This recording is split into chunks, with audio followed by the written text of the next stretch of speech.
Welcome, everybody. This is the Azuria Water Solutions current cyber attacks webinar, and I'm pleased to turn this over to our experts here today to talk about this situation and answer some questions. I've got with me Steve Chasko and Justin Mitchell. So Steve, I'll turn it over to you. Thanks, Beth. My name is Steve Chasko. I am the General Manager of Cybersecurity at Azuria Water Solutions. I've been in cybersecurity for over 30 years and utility-focused cybersecurity for over 15 years. So Justin, if you wouldn't mind introducing yourself. Hi, my name is Justin Mitchell. I am an OT cybersecurity architect at Azuria. I am a certified security professional with 11 years of water and wastewater focused cybersecurity experience. Thanks, Justin. So this briefing focuses on the ongoing attacks affecting water and wastewater infrastructure.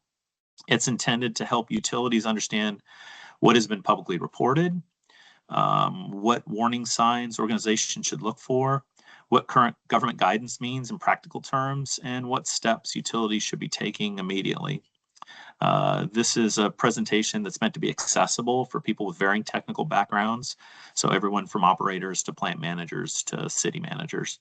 So we will distinguish between information that's been publicly reported and items we've observed while assisting utilities and partners responding to the current event. The situation's fluid, and today's session will not discuss attribution, who did this, or discuss speculation.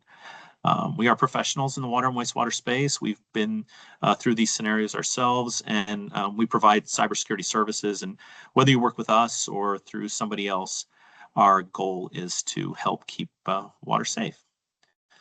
So there have been public announcements this year from the federal government, the EPA, the FBI, the Department of Homeland Security's Cybersecurity and Infrastructure Agency, also called CISA, and also updates from the nonprofit Water Information Sharing and Analysis Center, Water ISAC, about potential attacks against water industry control and sensor technology on the internet. So as the year progressed, federal guidance to the water sector became increasingly specific, moved from warnings about emerging threats to advisories on active PLC exploitation, and ultimately incident-specific actions following operational disruptions. So different agencies do publish the recommendations in different ways. Some will focus on technical controls, some are going to focus on operations, and some on response. However, when you step back and look at the guidance in whole, several themes become apparent. First is knowing what assets are connected. Second is reducing unnecessary exposure. And then third is verifying configuration and recovery capabilities. So these recommendations are not unique to this event. And having a cybersecurity program in place to continue to take these actions improves resiliency regardless of the specific threat. So the solution is really to increase cybersecurity competence across our industry. So an important thing to understand is that this is no longer being viewed as a single event. Throughout the past week, utilities, manufacturers, engineering firms, cybersecurity professionals, integrators, and government agencies have been comparing observations and identifying common patterns. Multiple states have now publicly reported activity affecting water and wastewater systems. Dozens of utilities were impacted. And while details continue to emerge, the events already demonstrated that operational technology exposure can have direct operational consequence. So today we're going to focus on some practical lessons learned that you can immediately apply. So Monday, July 27th, about 1 in the morning, 1 a.m., utilities started to lose communication with the remote sites. Their SCADA systems that allow them to view and operate their infrastructure no longer provided status or control on certain devices. It's common in the water and wastewater industry for remote pressure sensors, sites like pump stations and lift stations to have remote communications like 900 megahertz, 400 megahertz, or cellular. At Azuria, we protect water operations from pipe to plant.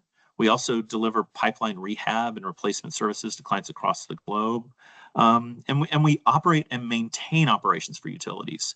We build custom PLC panels. We stand up SCADA systems, design and deploy the plant networks, configure and install the firewalls, and provide cybersecurity services for hundreds of utilities. So that Monday morning, we started getting calls from several of our clients. This started off looking like a communications issue. It's not uncommon for remote sites to have communication issues.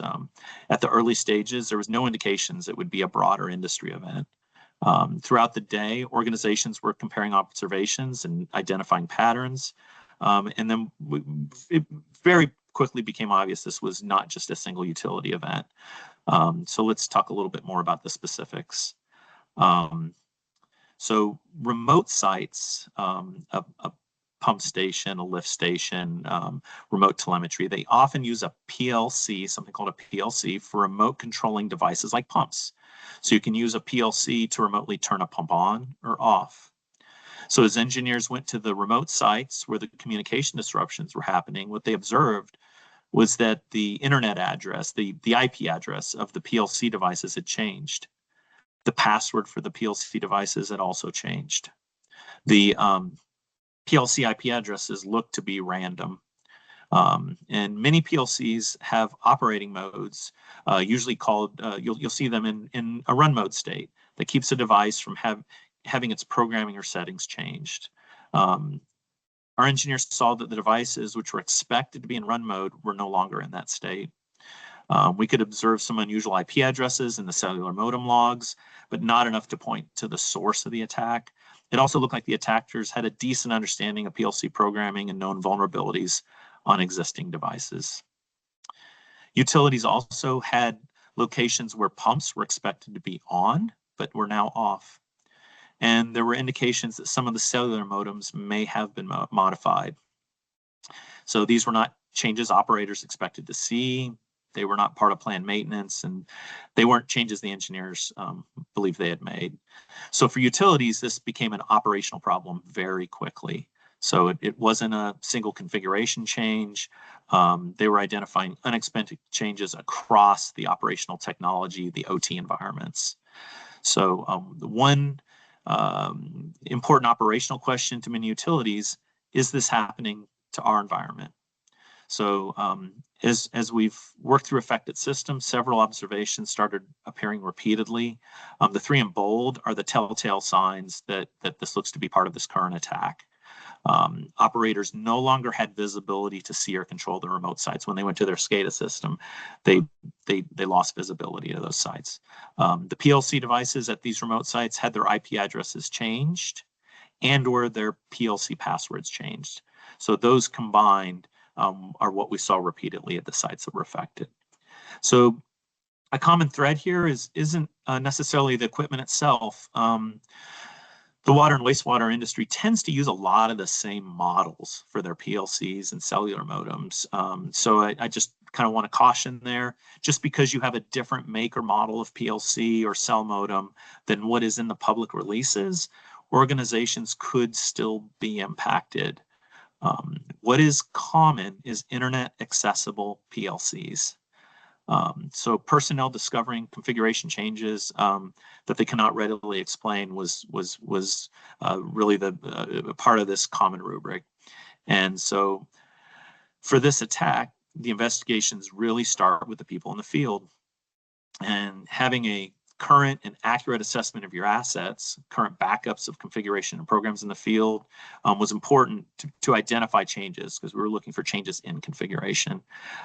As these types of attacks are likely to continue, one question utilities should ask is, if one of our remote sites stopped reporting tonight, how quickly would we know and how quickly could we investigate? So once organizations began identifying these warning signs, the impacts moved beyond technology. So this slide's really where the cybersecurity discussion becomes an operational discussion. The issue is not simply that a PLC password changed or a communication path was disrupted. The issue is that what these changes meant for the people responsible for operating the utility. So starting with visibility, when operators lose visibility into remote facilities, they're no longer certain what's happening at those sites. Is the pump running? Is the tank level changing? Are alarms being generated? Is Is the station overflowing? Has pressure been lost? One of the first consequences of these attacks was a loss of operator confidence in the information they were receiving. The second impact is service. Once visibility and control are reduced, utility leaders have to start thinking about impacts to customers and public health. So across the recent incidents and what we've seen in terms of impacts and what's been reported publicly was water pressure concerns, boil water notices to facilities being taken offline while operators work to verify operating conditions. And in Minnesota, one utility reported taking a treatment facility offline while investigating the event. So this quickly moved from being a technology to a maintaining reliable service issue. And then the third impact is manual operations. So when you lose trust in the automation, somebody has to replace that automation. So operators are dispatched to sites, technicians verify equipment status, communications are tested, configurations are reviewed. Sites that normally run unattended may suddenly require round-the-clock monitoring. For many utilities, staffing becomes a challenge, and most organizations don't have extra operators sitting on the bench waiting for a cyber event. So people are already busy, and when personnel are forced into manual operations, teams become stretched very quickly. So the consequences are operational, and the real impact wasn't the password or the modem or the PLC. The impact was visibility, loss of control, increased staffing demands, and the challenge of maintaining safe and reliable service. That's why water sector cybersecurity is an operational technology and an operational resilience issue. So once we understand the operational consequences, the next logical question becomes, what should a utility do if they suspect they may be affected? So let's talk about some immediate actions. Incident response should follow the federal guidance provided in the many bulletins of the past week. There's a lot of good information in there. Protect operations and public safety, determine what the PLCs are controlling or monitoring, move to manual operations when necessary and practical. In some cases, this is or was not possible. Activate an incident response team. If you don't have one, create one. Notify leadership, IT, security, operators, integrators, and establish an incident lead, and then begin documenting. Isolate the exposed connection. Remove the PLC from the direct public internet access if possible. Isolate the cellular connection, checking logs across the control system to verify there wasn't a pivot towards the plant system, meaning that from the cell modem, the attacker was then turning around and trying to attack upwards.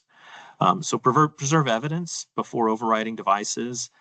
This step isn't always possible given some of the configuration changes to the devices that were made by the attackers. Inventory and verify backups of connected and potentially connected devices.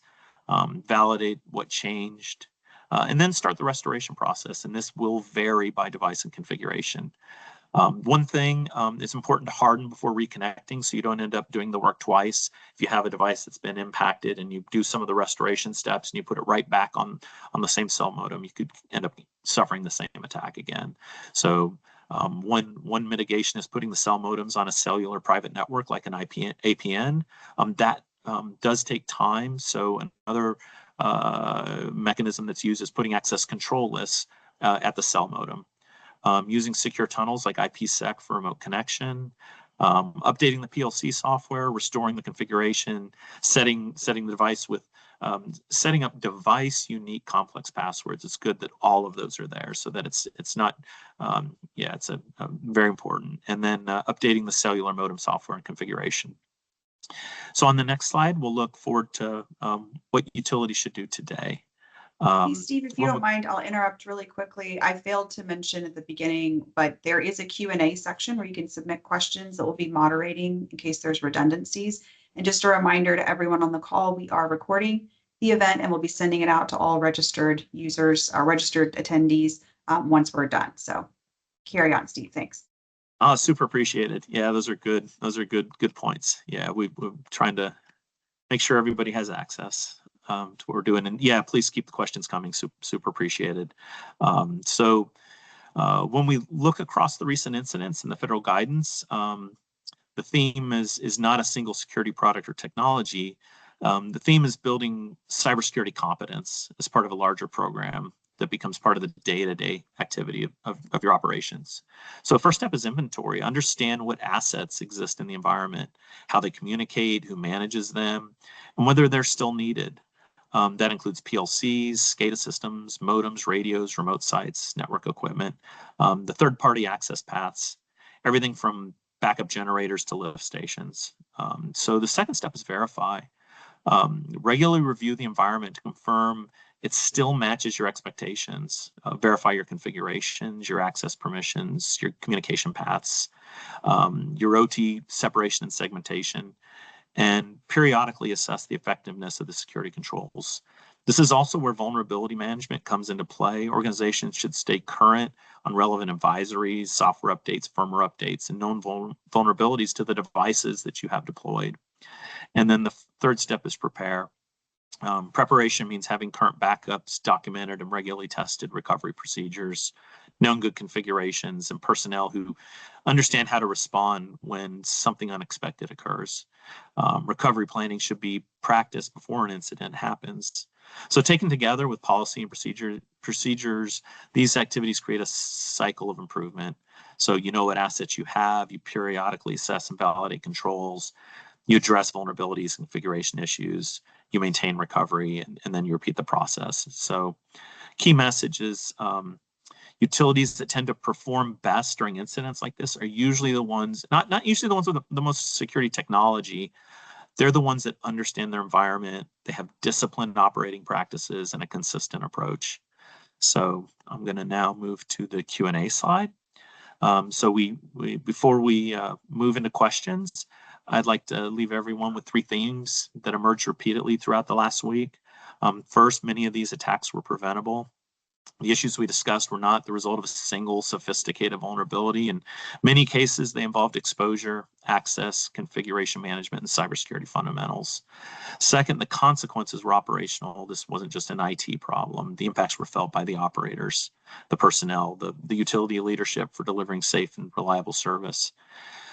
And third, the long-term solution is building cybersecurity competence across the water and wastewater industry. Engineers, operators, integrators, managers, and utility leaders all have a role to play. So unfortunately, there will be more attacks, and that's not a prediction. It's just the reality. And the good news is that utilities are becoming more aware, more prepared, and more resilient every year. So thank you for joining. We've intentionally left lots of time for discussion. So I'm happy to answer questions and hear what you're seeing in our environments. I've got a couple, we had folks submit questions before the session, so we had quite a few come in. I've combined some just to make it a little more manageable for me to talk to. So first off, did the recent attacks occur through internet connected systems, legacy communication technology, or some combination of both? And what does that mean for utilities that rely on non-internet communication paths? So there was one question too along these lines. I was curious if it was they were thinking that it was a telephone connectivity instead of cellular. So the evidence suggests that many of the incidents involve internet connected communications. They were public cellular for the most part.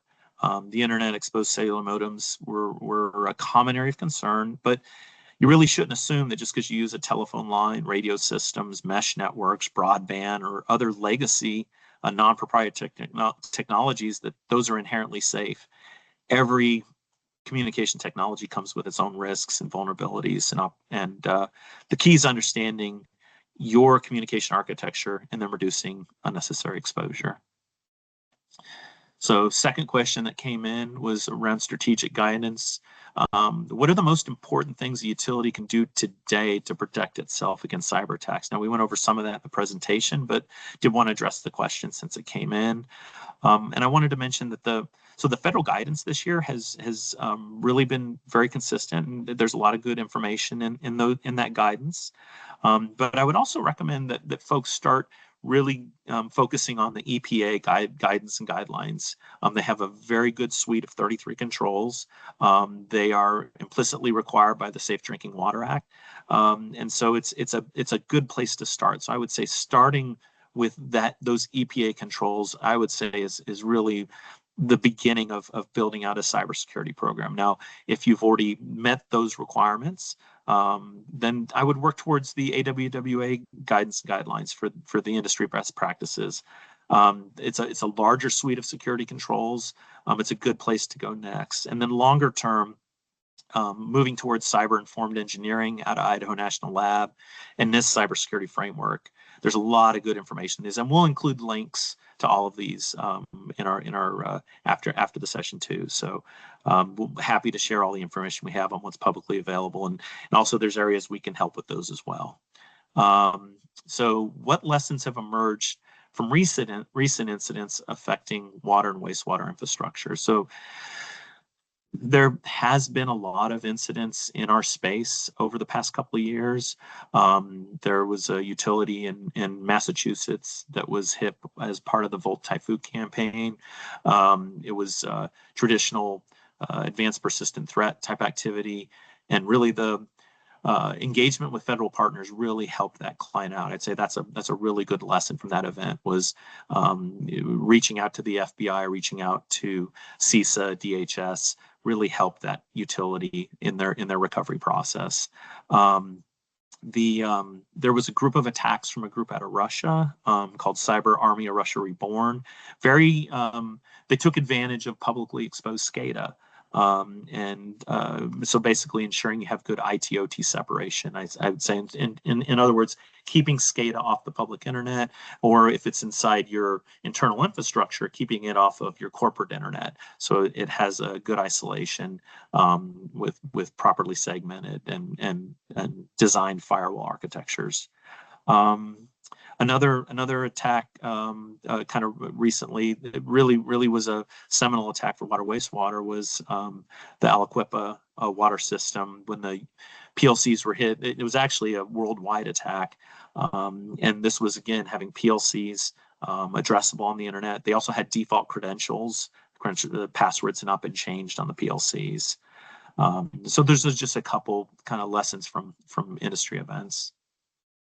Another question we had come in, great questions, by the way, didn't mean to mention that. So detection and monitoring question. So what systems, operational or user behaviors should utilities monitor to identify a potential compromise?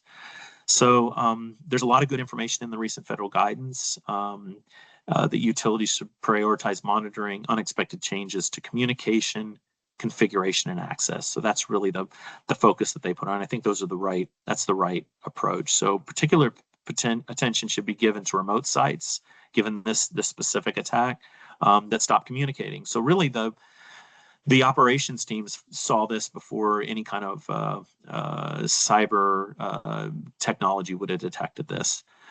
So that's really, at least on the recent events. An incident response question. So which operational systems should utilities prioritize for local control, independent operation, or reduced network dependency to improve resilience against cyber attacks? So there is no universal list of equipment that should simply be taken off the network. For some utilities, local operations is practical. For others, the technology itself, staffing, budget, process, design, equipment limitations make it difficult or impossible to do. Better way to think about it is kind of like a heart versus a brain of the utility type of conversation. Pumps, chemical feeds, membranes, centrifuges, lift stations, high service pumping are the heart, and then the SCADA, PLCs, comms, alarms, automations, that's the brain. So during an incident, utilities need to know which parts of the heart can safely continue if their SCADA system is unavailable or temporarily untrusted. So that planning has to happen before the incident. Chemical feed, high service pumping, some of these devices need to really be understood. And even systems like an HVAC in an electrical room should be reviewed based on consequence, because they can also have direct impact on the plant, not just the connectivity on the SCADA. So the objective really should not be to make everything manual. The objective should be to think through systemically how to keep the system safe. But it's many different sizes of plants and technologies and designs, so it's not a one size fits all either. So how does this current landscape affect how I should approach design?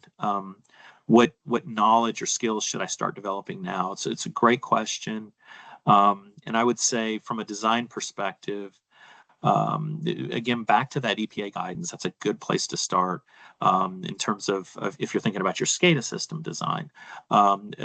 Traditional resiliency and recovery, redundancy, those are all 40% of cybersecurity is about resiliency and redundancy when you look at it in whole of what you learn to become a cybersecurity expert.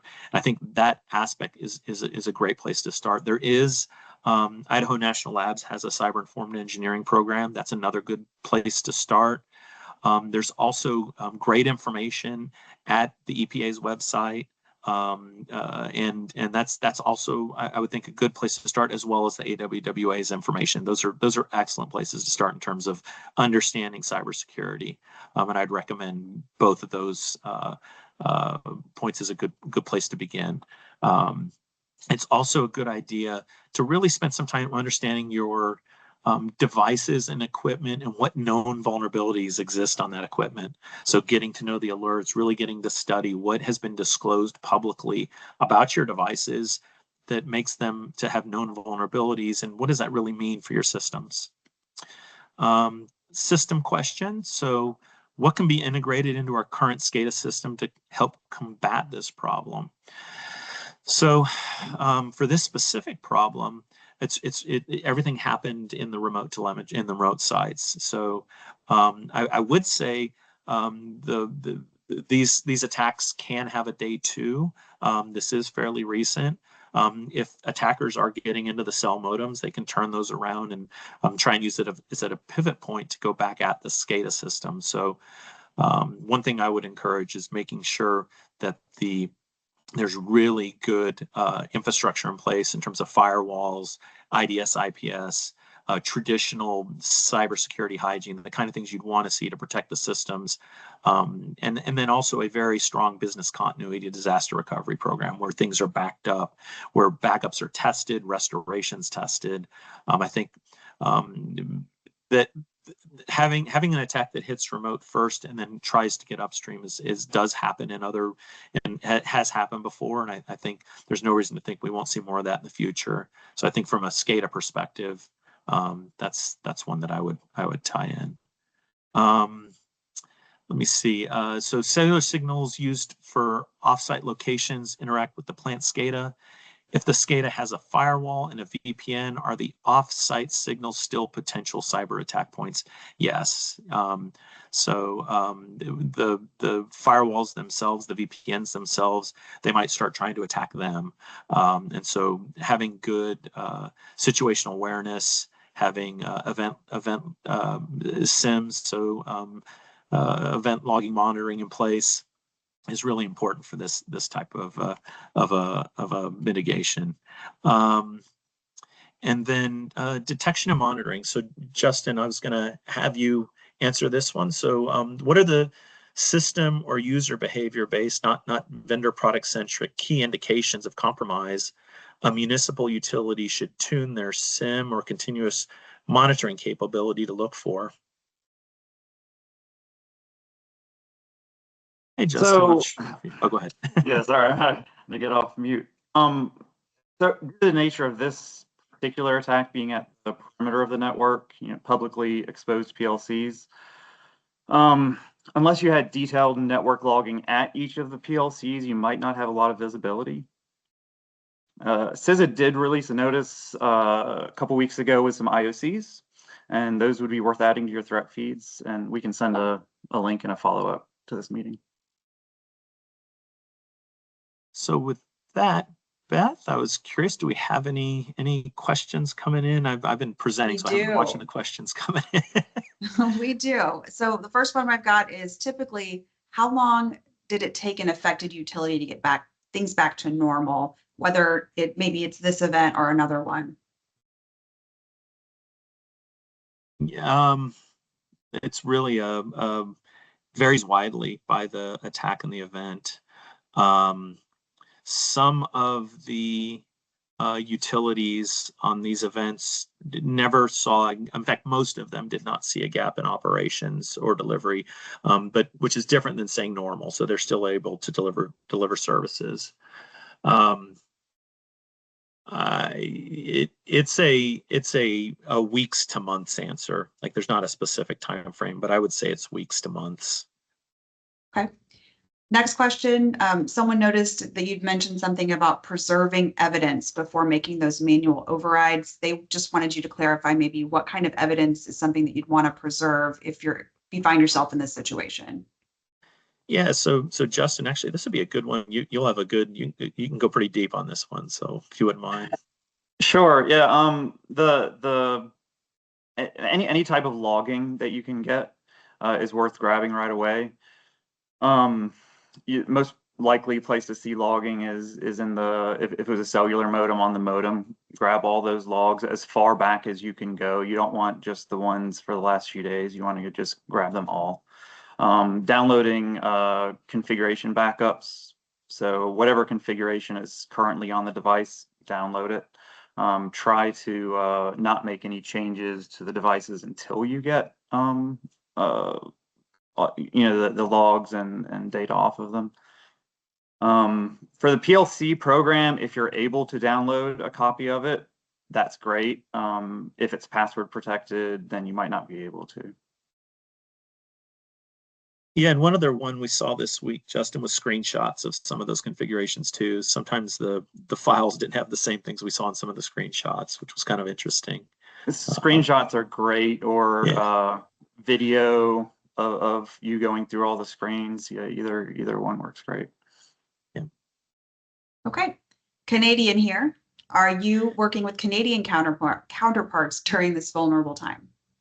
That's a great question. We are not Canadian focused, albeit feel free to reach out to me personally. I'm happy to touch base and find ways to collaborate. You know, one of my I always like to give the example of what happened to the Ukraine on the power grid when they were attacked, and they were able to get power up within a day.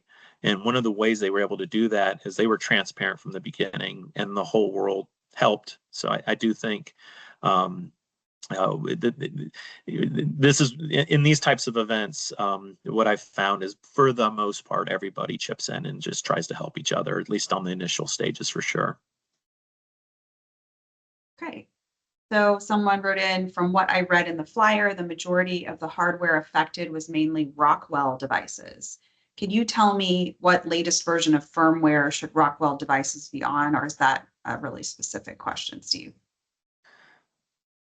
Well, actually, it's okay. So actually, if you want to talk to that one, Justin, it's kind of an interesting answer. Sure. Yeah. We did see devices with the latest version of the firmware get compromised, and it was because the PLCs didn't have a password. So there was also indication that some of the devices might have not have been compromised if they were on the latest version. So I would still get them on the latest version, because there are definitely vulnerabilities in the older versions. I'm not looking at the website right now, so I can't quote you, or don't quote me on this, but I believe the latest version for the Micrologix 1400 is 21.07.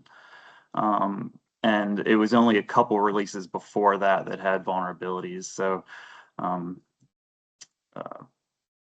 yeah, and Rockwell Collins is working with integrators and clients as well. So they've also been made themselves available to help as well, which has been really, really good. Okay. For utilities that rely on IP-based radio links for SCADA communications, are those radio links themselves being targeted or disrupted, or is the primary risk still the internet-facing equipment and remote access path connected to them? Well, there's many classes of IP-based radios, and so if it is an IP addressable radio that's on the public internet, it could have been a target of this type of attack. That's definitely plausible.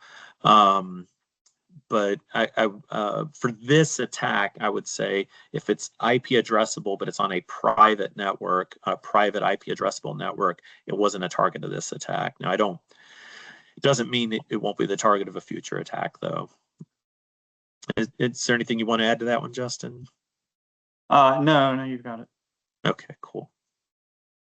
Next question, is this only affecting large systems and operators? We run a small utility, so should we not worry about being affected? It's not, the size of the utility doesn't matter at all. Yeah, it definitely, and the attacks going back the last couple of years, unfortunately, it's an attack of opportunity. So where they find vulnerable critical infrastructure that an attacker can get to remotely, the opportunity is very attractive for the attack. And so everything from the smallest of utility to the largest have been hit over the last couple of years. So yeah, I wouldn't, just because the size is not large, it's not a good idea to then draw the conclusion that this won't impact us. And in some cases, probably it's worth pointing out, clients who've and utilities that we've talked to went a good amount of time before they realized this had affected them, because their remote access, they lost visibility, so they made assumptions that it was communications. And I think some of the smaller operators, I suspect we'll probably see a few more that pop up where they just didn't realize that they were under an attack and that their devices have been compromised, and aren't just that they can't communicate, they've been taken offline. So no, I don't think size is relevant. Okay. How detailed should an asset inventory be? It's a good question.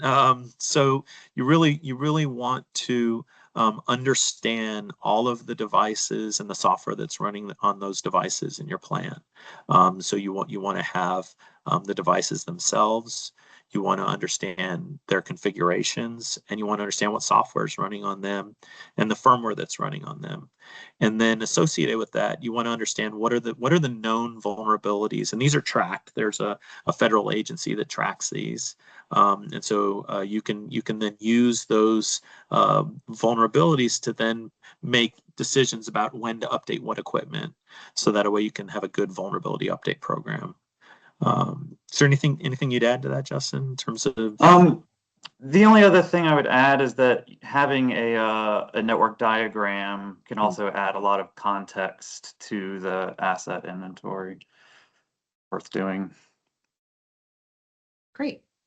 This is an interesting one. How do I know whether our utility is safer today than it was a year ago? It's a good question.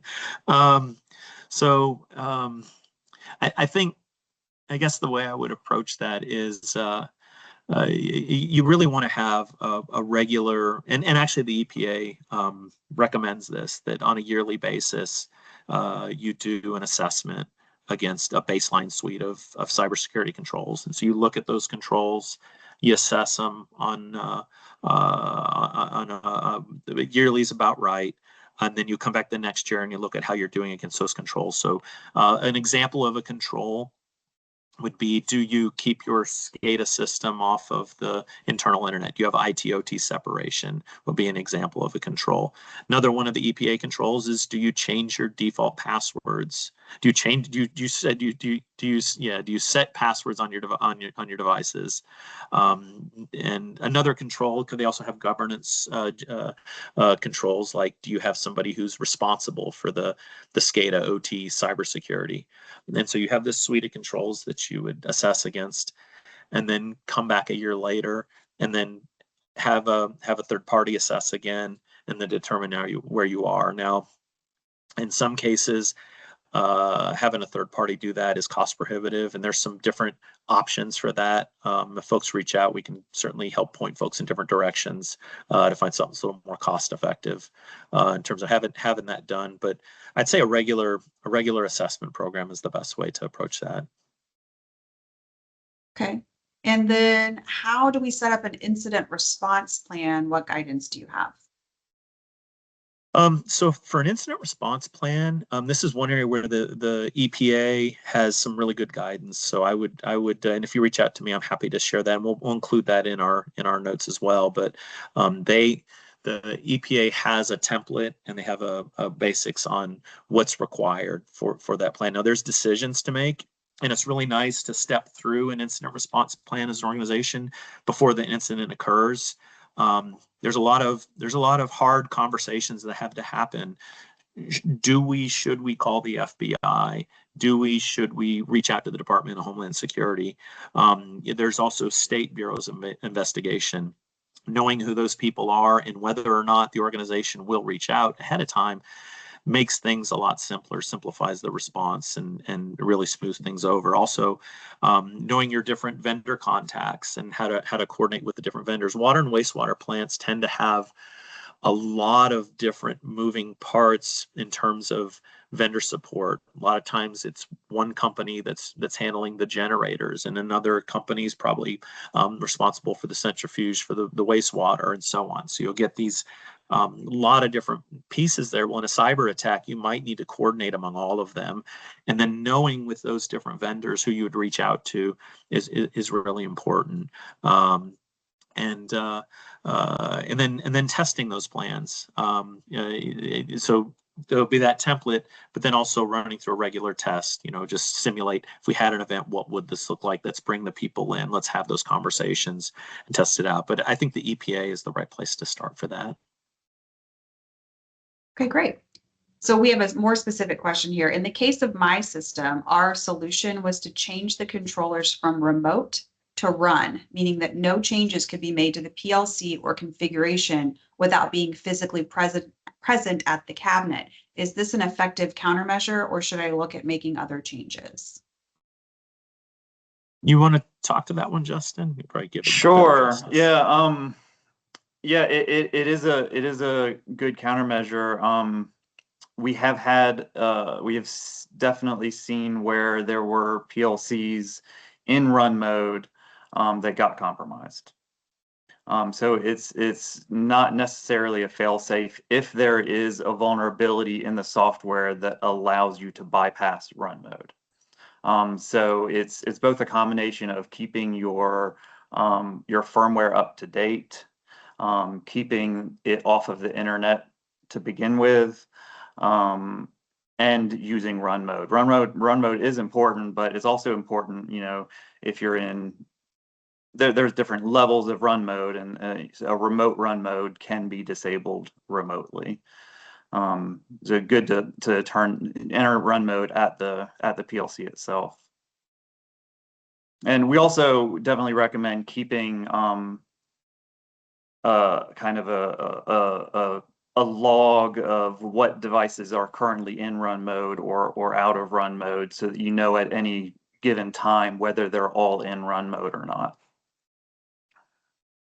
Okay, great. Would it be better practice to keep devices that control PLC software managed or keep them standalone? Managed like Active Directory or Intune?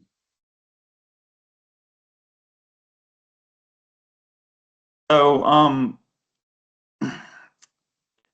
it's central management is important for visibility. It's also important to keep your IT and OT networks separate. So you would not want to have them managed by, say, the IT environment. If you're going to use something to manage the devices, then you want to keep it completely segmented from the IT environment and keep it in the OT environment. But management and logging visibility is important. Yeah, that's a good point, Justin. It's definitely, there's a trade-off there, because usually if depending on how you're managing them, back to the run mode conversation, you probably are changing the state of your PLCs to allow them to be remotely updated. So I would say there's a trade-off, and it's probably situation by situation. But Yeah. Go ahead, Justin. And Yeah, it's a good I was just conversation. going to say the PLCs themselves, you're not going to probably be able to manage with, Active Directory or Intune. Not with Active Directory. No, I Yeah, was this thinking of is more more about the devices around it, like your modems, firewalls, etc. Yeah, and there is some PLC management tools was where I was thinking. Yeah, but yeah, no, not with Active Directory. Yeah, good point. Okay, and maybe a final question to sort of round us out as we get toward close. If we could only do 3 things this year, which ones would provide the biggest reduction in risk? And I know you've mentioned a few of those, so maybe just highlight those before we close. Yeah, I mean, if you're only going to do 3 things this year and you hadn't been impacted by this and you were just kind of looking where to start, I would say the first thing is really having an assessment against some baseline controls. You could use the EPA controls as a starting point, but just having a base level assessment is a good place to start. I'd say the second thing is having an accurate asset inventory. So where you're tracking your assets, what are the vulnerabilities, complementing that with a network diagram like Justin mentioned is a really good idea. And then the third thing I'd recommend is a vulnerability management program to then manage those vulnerabilities in the devices.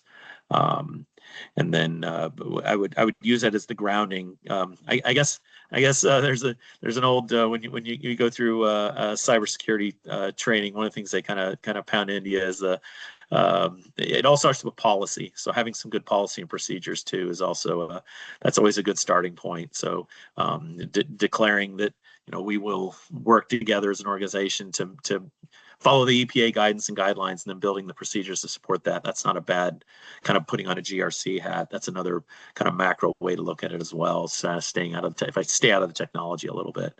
So I don't know, Justin. That's is there anything you would want to compliment or add to that? I mean, the problem is it's a long list, right?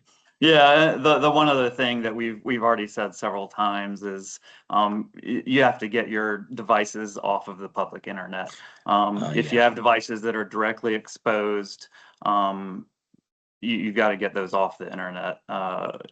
Get them behind a VPN, get your cellular on an APN. But anything directly exposed is going to be a continued attack surface. Yeah. Okay. Unless there are any more questions as we close, we'll wrap up here. But want to thank Steve and Justin for their participation, and thank everyone for joining us this afternoon. Again, a recording of this webinar along with some helpful links that Justin and Steve mentioned will be listed. And if you have more questions, please send them to cyber@azuria.com. Thanks, everybody.